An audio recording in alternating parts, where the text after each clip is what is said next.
Shalom frère, et nous sommes très contents que vous avez été d'accord de nous donner cette interview. Et quand nous avions eu ce désir de savoir comment le message est venu en Russie, et au travers de qui, et comment tout a commencé, nous avons eu besoin de savoir cela. Et surtout en particulier dans mon pays, peu de personnes savent que le message est en Russie et qu'il y a des croyants du message en Russie. Et Dieu m'a donné ce privilège d'être ici en Russie, de se retrouver en Russie. Et voilà pourquoi j'ai vu tout par mes propres yeux et je veux partager cela avec les miens. Et voilà pourquoi ce grand désir était dans mon cœur, mais c'était difficile pour moi de trouver qui pouvait me parler de tout. Et on m'a conseillé que vous êtes l'un des anciens pasteurs ici en Russie et vous pouvez beaucoup parler de cela. Voilà pourquoi ma première question sera, je veux le savoir, et avant le message, qui étiez-vous et qu'est-ce que vous étiez en train de faire? Vous savez, frère, euh, dans le temps de l'Union soviétique, et c'était le temps du communisme et toutes les idées de l'athéisme, et là où les gens avaient honte de confesser leur foi, et il y avait les militants politiques et ils arrêtaient des gens du fait qu'ils étaient croyants et on ne les donnait pas la chance d'être des chefs au travail parce qu'ils étaient croyants. Et même dans des travaux simples comme ça, il n'était pas possible que tu puisses avoir un bon salaire tout simplement parce que tu étais croyant. Simplement parce que tu étais croyant. C'était un temps très particulier. Et aujourd'hui, c'est quand même un temps très étrange aujourd'hui. Et à l'époque, les églises de l'époque, les églises pentecôtistes, les églises les unitaires, et là où les frères et les sœurs croyaient que Dieu était un, comme ma mère, et quand il parlait là-bas, moi et mon père, nous sommes un, et tout était mélangé avec le baptême au nom du Seigneur Jésus-Christ. Et c'était un bon baptême au nom du Seigneur Jésus-Christ. Mais il n'y avait pas une bonne doctrine. On croyait que quand tu es baptisé, tous tes péchés sont pardonnés et en ce même moment, ton nom est écrit dans le livre de vie de l'agneau. Et nous avons compris que c'était contraire à la parole parce que c'est qu'on a vu dans le messager. On vivait, on enseignait, on a travaillé aussi, on servi dans l'armée et on n'avait pas honte de confesser la foi. Et tu vois, quand on était là à l'église, on parlait, on n'était pas enregistré, on ne nous donnait pas de la possibilité d'être enregistré comme une église. Et on se rassemblait ici et là, et plusieurs groupes, et on était comme ça. Et les enfants, c'était difficile. Et c'était impossible de laisser les enfants à la maison.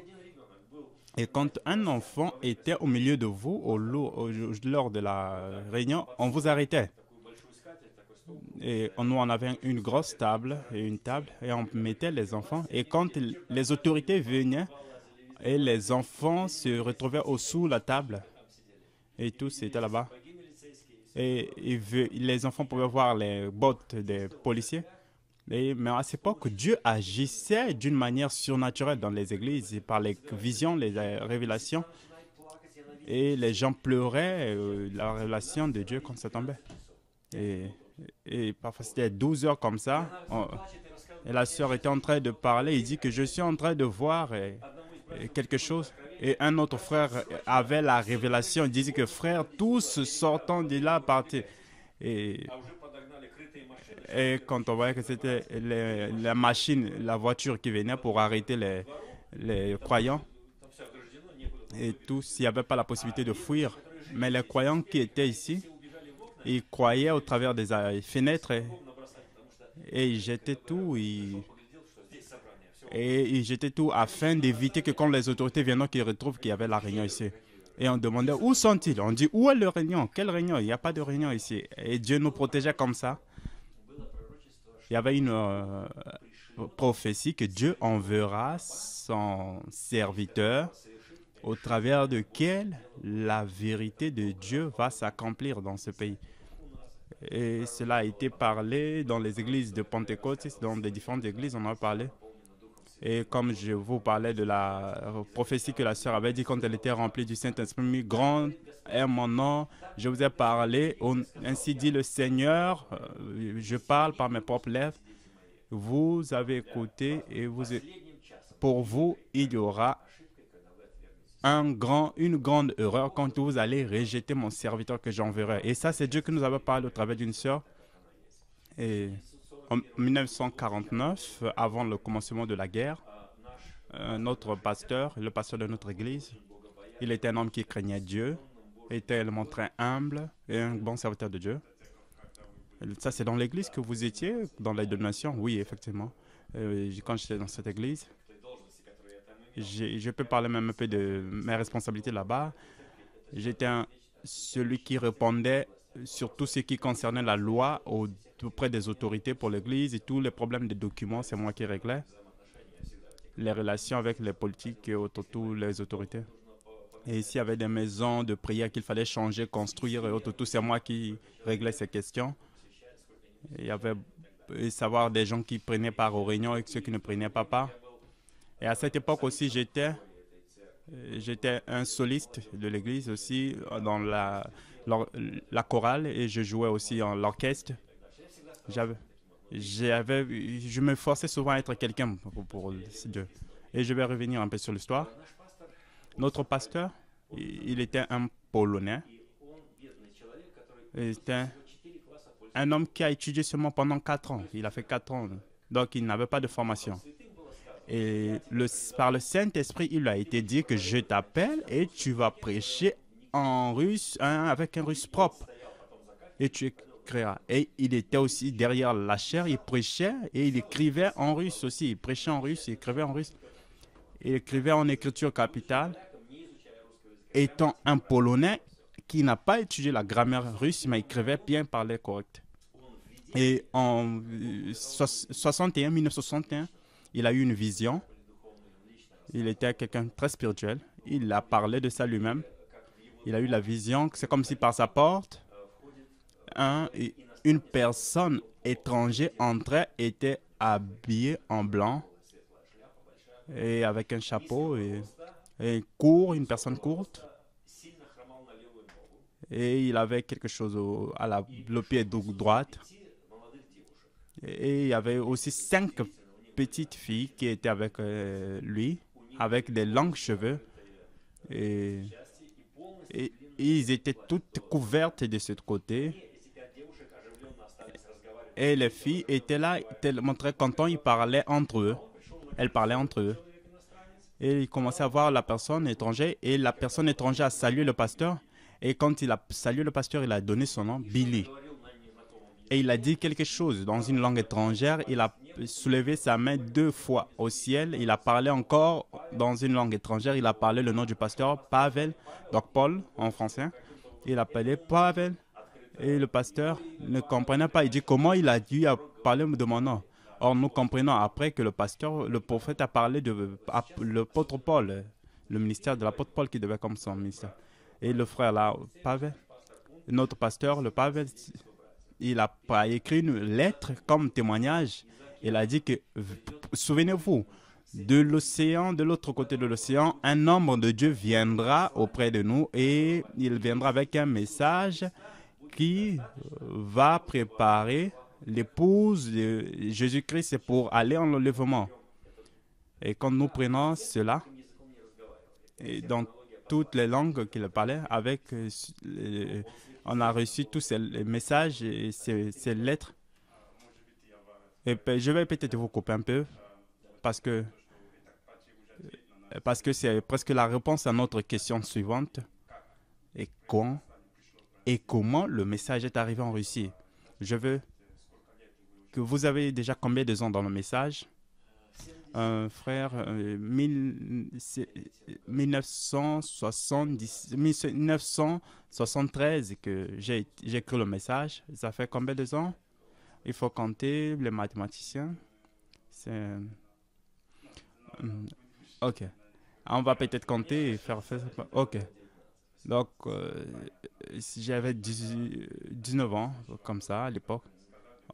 comme vous l'avez dit, quand et comme nous avons dit, quand et comment le message est arrivé en Russie après la guerre, la Seconde Guerre. Après la Seconde Guerre, et le frère Branham, il avait déjà prêché dans des églises.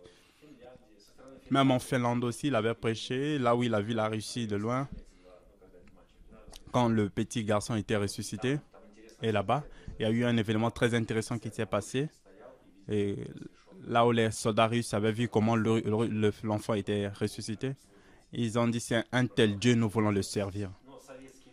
Mais à l'époque, les camps russes, c'était pas seulement en Russie, c'était aussi la Tchécoslovaquie et les GDR, l'Allemagne aussi, la partie de l'Allemagne.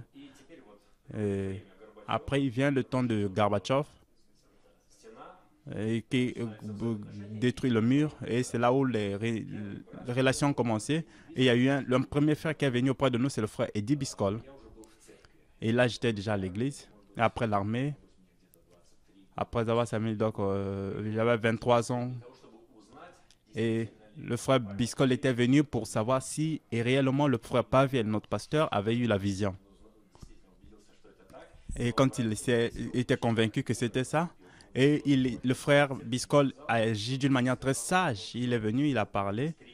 Il a parlé que Dieu a trois attributs, le Père, Fils et le Saint-Esprit. Et en relation avec cela, le Père, Fils et Saint-Esprit, il a trois responsabilités, trois. Et moi, je t'ai dit, je voulais crier, frère, encore dis quelque chose sur ça. C'était la réponse à ma question. Je ne pouvais pas parce que ce n'était pas permis. Après, il a baptisé le pasteur. C'était un homme. Il a baptisé aussi une autre personne. Et quand il a soulevé la main vers le ciel, il a dit, crois-tu que tes péchés sont pardonnés avant le commencement du monde? Et le sacrifice de la croix. Il a dit, ah ça, j'ai voulu encore crier, encore frère, mais chez nous, c'était interdit de crier. Et vous savez comment on nous faisait à l'église? Toute l'église était calme. On devait dire Amen seulement à la fin de la prédication. On écoutait la prédication et à la fin, Amen. Et tous, on doit vérifier, est-ce que tu as dit Amen? Si tu n'as pas dit Amen, tu seras convoqué au conseil de l'église. Pourquoi tu n'as pas dit Amen? Et si tu dis Amen au milieu de la prédication, tu as détruit l'ordre de l'église. Et on va te convoquer au conseil de l'église. Et comme ça, les frères sont commencé à venir, les frères polonais. Et un frère polonais, il était pasteur d'une église. Et une grande personne. Et un grand corps. Il a pris des prédications, et les brochures, il a fermé sur le corps, sur les pieds, il a couvert tout, il a porté le pantalon pour nous faire entrer et en polonais. Et notre pasteur nous traduisait ça maintenant en russe. Et il dit, voici, la personne que j'avais reçu la vision, il s'appelle William Branham, son nom en cours c'est Billy, et prenez, c'est le message, lisez ça, il a eu à traduire la sémence du serpent, Christ est révélé, le mystère révélé. Il dit que prenez ça, lisez, vous préparera pour l'enlèvement. Ça vous préparera à aller en enlèvement. Et nous avons commencé à se nourrir de ces choses, on a commencé à lire cela. Et prenons par exemple, et on dit que si tu places les mains sur les malades et tu pries, ils seront guéris. On pensait que c'était seulement pour le pasteur. On croyait que... Et toutes les choses surnaturelles. Mais quand on a commencé à lire le message, j'ai compris que c'est pour les croyants, ceux qui croiront. Et j'ai compris que le surnaturel va nous conduire. J'ai commencé à prier pour mes enfants et le surnaturel a commencé à agir dans nos vies. Les miracles ont commencé. Et c'est comme ça. Nous avons brûlé pour cela. Et prêcher de ce message. Et encore, rappelez Pavel Stipevich. Et nous voulons aussi savoir quelle était votre première sensation quand vous avez reçu la brochure de message.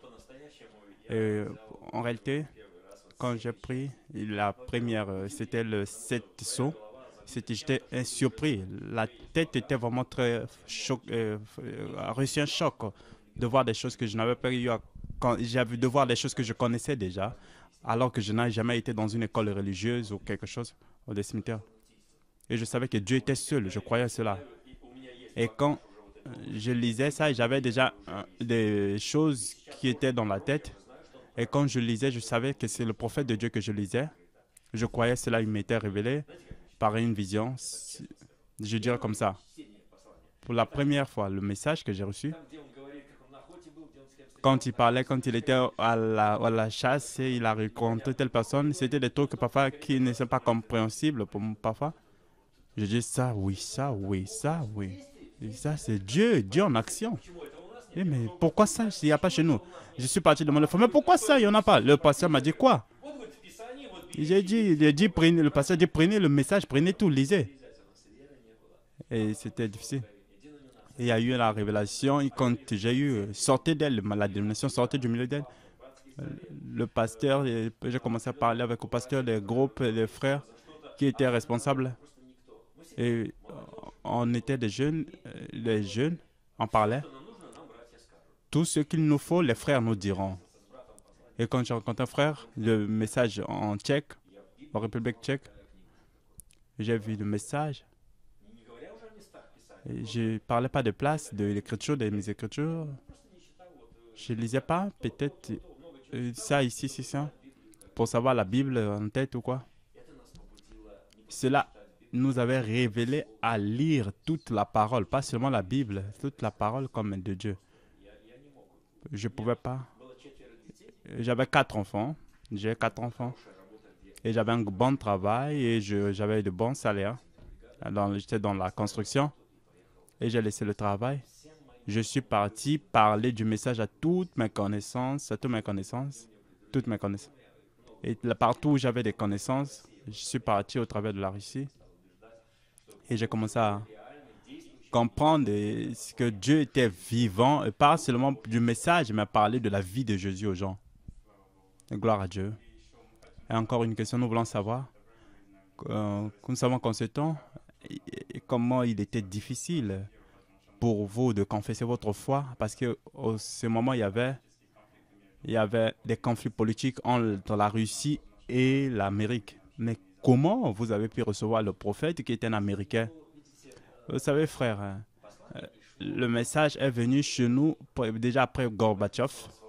Voilà pourquoi il y avait une liberté de croire. Sinon, en ce temps, quand on était à l'église, on nous parlait quand la révélation qu'il y avait un temps que vous allez commencer à glorifier Dieu avec les fenêtres ouvertes.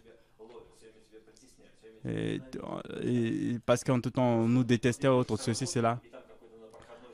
Parfois, tu partais au travail, on disait, toi, baptiste. Oh, toi, il n'est pas catholique, il n'est pas orthodoxe, il est baptiste. On nous savait, parfois, on disait comme ça. Mais on n'avait pas honte.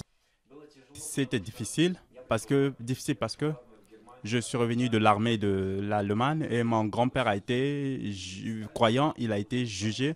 Il a eu 20 ans avec un régime très dur et on l'avait envoyé là où on détruisait les gens, on exterminait les gens. Et lui, il était pasteur de l'église. Et moi, le petit-fils du pasteur qui a été jugé à cause de la foi et prêché. Et là-bas, en Allemagne, on ne permettait pas aux croyants de s'y rendre. Et, et quand j'étais là-bas, on a su que j'étais croyant. On me demandait, comment tu crois? Qu'est-ce que tu vas faire au moment de la guerre? Et le commandant m'a dit, qu'est-ce que ton Dieu peut faire? J'ai dit, mon Dieu est tout puissant. Il dit que moi, je ne crois pas en ton Dieu. Toi, tu ne prendras pas part au groupe de pionniers. Et moi, je ferai tout comme un bon communiste afin que tu ne puisses pas aller en congé. Toi, prie ton Dieu pour aller maintenant en congé. Et je suis venu, j'ai dit, Dieu, fais quelque chose afin qu'ils savent que tu es un Dieu vivant. Il m'a encore dit, est-ce que tu pries? Il est venu et dit, écoute d'abord, est-ce que ton Dieu peut faire quelque chose pour moi? J'ai dit oui, il peut. Il dit, est-ce qu'il peut me donner, à la place de ceci, me donner cela et aller en prix baltique vers les Tchétchènes? J'ai dit oui, il peut. Il dit, est-ce que tu peux prier? J'ai dit oui, Seigneur. J'ai dit, Seigneur, tu peux faire quelque chose pour lui. Et j'ai prié et il a ouvert la porte. Il dit, et quand après la prière, il vient, il crie, Hurrah! Il dit que Et tout, Dieu l'a donné tout ce qu'il avait besoin. Et, et le frère qui servait, il était officier, monsieur officier, et Dieu l'a donné ce qu'il avait besoin. Il a envoyé sa famille après, quand on l'a donné, aller au congé, et il a eu ce qu'il avait besoin. Et Dieu protégeait ce moment. La miséricorde de Dieu était avec moi.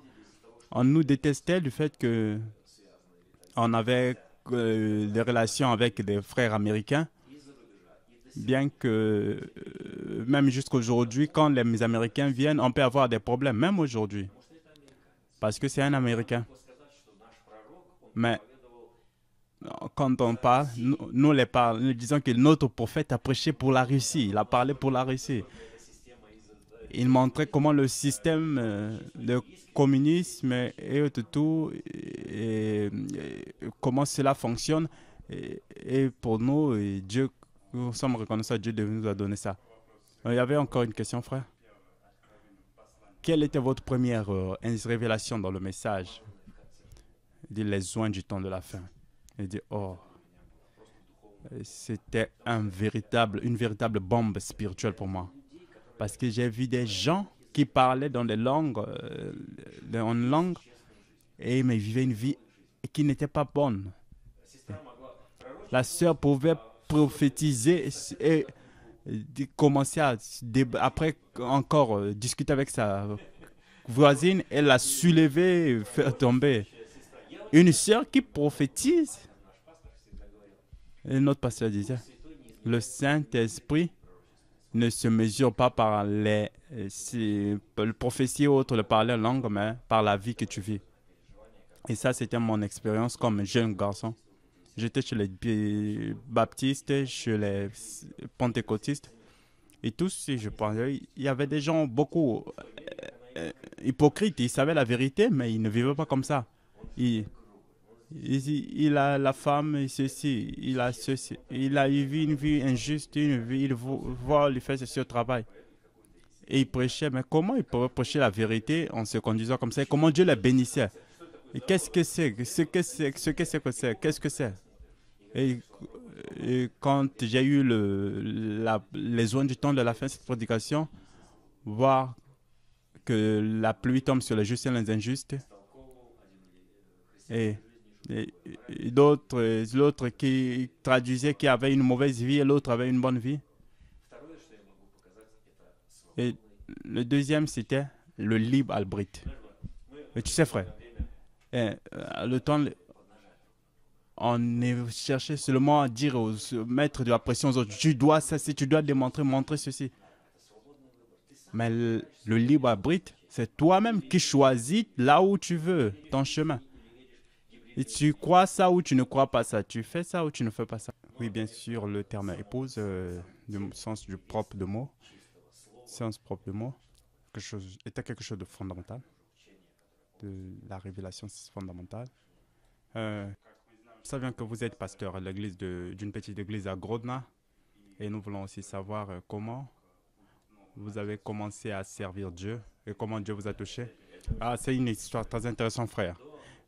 5 ans avant le commencement de notre église, j'ai été à Grodna dans toutes les églises qui sont là-bas, les unitaires, les baptistes, les charismatiques, là où j'avais des amis, des connaissances. Je venais leur parler que le prophète du dernier temps, et tous refusaient, ils disaient qu'un faux prophète, un faux message.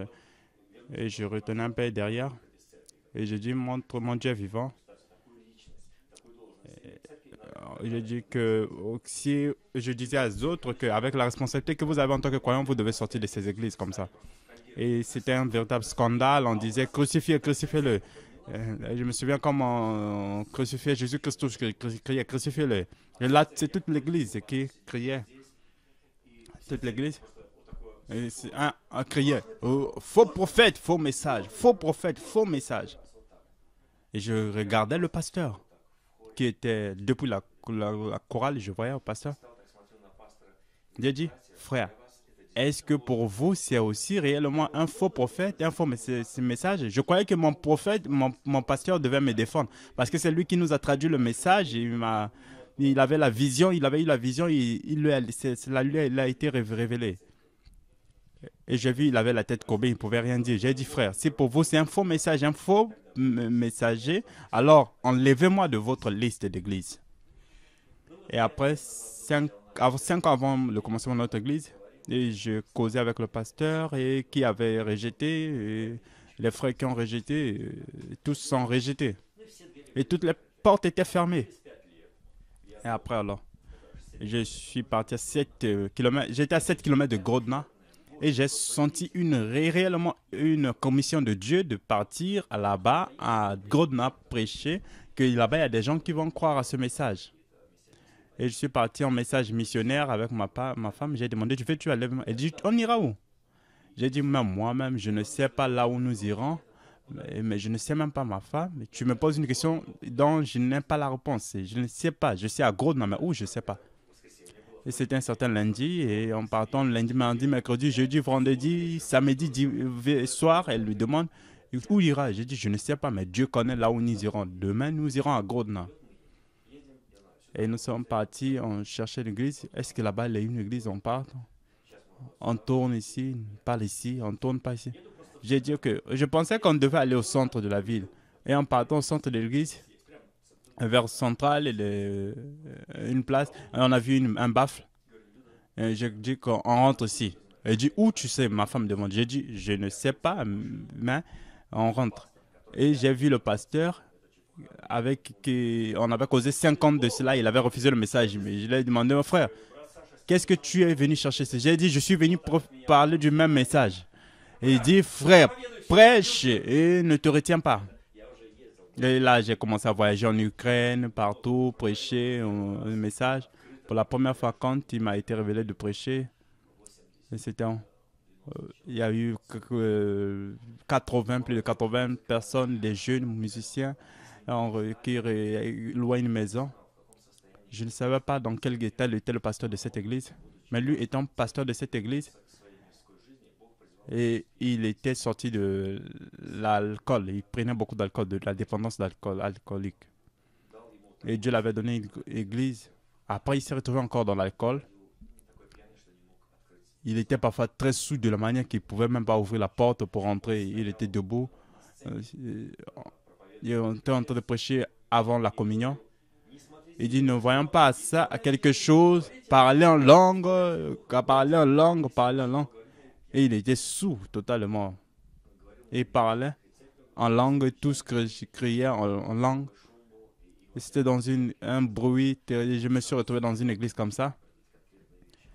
Et je me suis compris ça. J'ai compris dans quel temps nous vivons, que Dieu nous a envoyé un prophète pour tout restaurer. Et j'ai lu. Il y avait une histoire, un frère, leur frère, eux. Il était unitaire aussi. Il revenait de l'Amérique. Il a envoyé beaucoup d'argent pour qu'on puisse construire une église. Et il a commencé à prendre l'alcool avec cet argent. Et il cherchait maintenant à se réhabiliter et passer une cure, se libérer de l'alcool. Et le frère, il est venu me voir. Il dit que toi qui as des frères en Amérique, est-ce qu'ils ne peuvent pas nous donner de l'argent pour construire l'église? Il n'y a plus d'argent. Et il a envoyé son intérimaire, avec qui on avait voyagé aussi. Il est venu, son intérimaire. Il était plus proche de moi pour démontrer, rien parler. Il a pris, il m'a montré la porte et pour chercher à dire, ça suffit. Et je suis sorti de là-bas. Et quand je suis sorti, il y a eu un groupe de frères qui commençait à se nourrir du message. Et mes frères, qui sont maintenant dans mon église, quand le pasteur prêchait, eux, ils criaient Amen. Le pasteur les étouffait, ils criaient Amen à la parole. Et ceux qui étaient contre, et quand les frères disaient Amen, ceux qui étaient contre disaient non, Amen, pas Amen, pas. Ils criaient pas Amen à ta prédication. Et quand je prêchais, c'était comme ça. Alors j'ai été chassé de cette église et on a commencé à se réunir dans l'appartement. Après il y a eu un temps, j'ai commencé à prêcher comment l'église doit se comporter. Et c'était déjà un temps.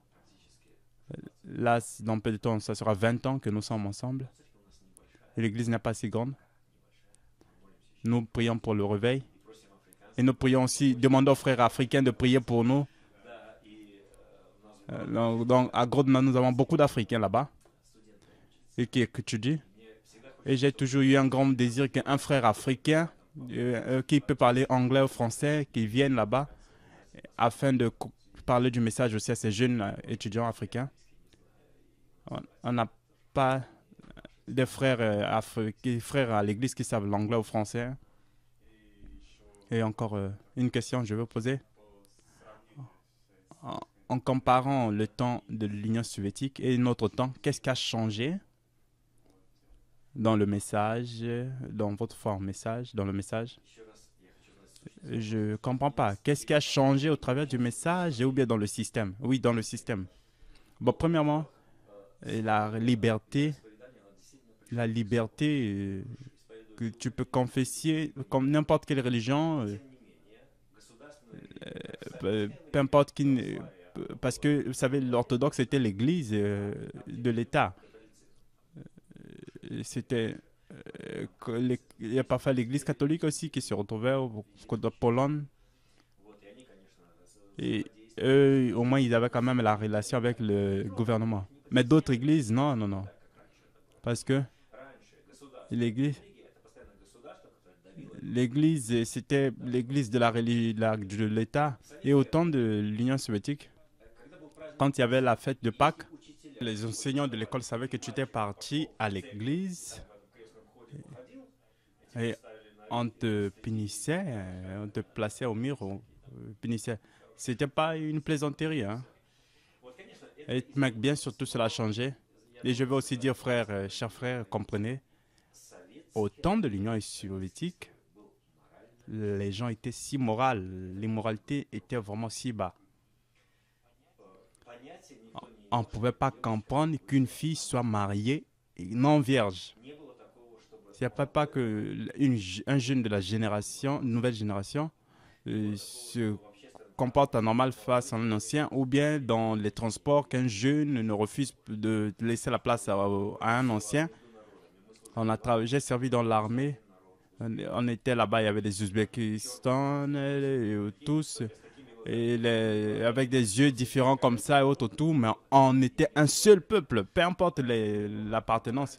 Il n'y avait pas l'immoralité comme aujourd'hui. Les Russes, c'était des gens dans lesquels l'esprit de la boisson était si fort. Leur vie, c'est comme c'est basé seulement sur, ou pas seulement boire, mais boire jusqu'à ce que totalement perdre tout son contrôle. Il peut prendre le vodka,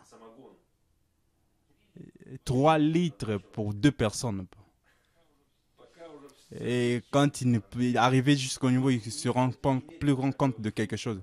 Il prenait de l'alcool et il y a eu la nation qui est morte, les gens mouraient à cause de ça. Mais là, ça a quand même diminué un peu, les gens s'éloignent. Quand il y a eu la destruction et l'immoralité, parce qu'au temps de l'Union soviétique, on ne connaissait rien de la pornographie et toutes ces choses, des films bizarres que nous avons aujourd'hui, anormaux. Et le régime était catégoriquement contre ces choses. Et au temps de Gorchov, mais quand on choisissait les Miss américaines, les Miss ceci, mais on disait tous sauf ces bourgeoises. Ils appelaient nos filles par des bourgeoises. Elles étaient très discrètes. Ici même à l'école, c'était des gens, des petites personnes. Quand on apprenait à vivre moralement, avec toute la moralité, et bien sûr, il y avait parfois des combats, des trucs comme ça. Mais on les apprenait à y vivre d'une manière très dure et difficile. Si la moralité est devenue si élevée au temps du prophète, mais du temps du prophète jusqu'à aujourd'hui, chez nous, il n'y en avait pas et directement se retrouver avec un taux trop élevé d'immoralité. Notre génération n'a pas été si préparée pour cela. Et c'est quelque chose qui les a cogné un choc. Et c'est difficile. Mais avec dans le côté religion, c'était très bon. C'est devenu très simple. Frères et sœurs, nous sommes vers la fin de notre interview. Comme le but, nous l'avons dit au commencement, c'était pour aider ceux qui ne savent pas que le message est en Russie et depuis longtemps, et de le savoir. Et aussi pour les frères africains qui sont en Europe, d'autres qui viennent travailler ou étudier ici en Russie. Vous devez savoir que le message est en Russie. Il y a des frères ici qui croient et qui aiment Dieu aussi, qui aiment le message. Voilà pourquoi nous avons fait cette interview. Et nous allons donner la dernière parole au pasteur. Certainement, il va vous conseiller. Et, quel est votre dernier mot, pasteur? Dernier mot pour les frères. Et que Dieu bénisse ses frères. Dans ma vie chrétienne, il y a une grande révélation de l'amour de Dieu. Et vous, les frères africains qui avaient reçu le message avant nous, gardez ce message et restez dans la vie pure de ce message. Et aimez les frères les uns les autres et vivez ce message. Mais cherchez à ce que ce message soit dans votre vie. Pas seulement parler, mais vivez. Que Dieu vous bénisse, bénisse vos églises, vos pasteurs, vos vies. Et afin qu'un jour nous puissions se retrouver, pas ici sur terre, mais au ciel là-bas. Et que Dieu bénisse. Bénisse afin que nous puissions être des croyants vivant cette parole pure de Dieu. Et donner en tout temps de la valeur à ce message.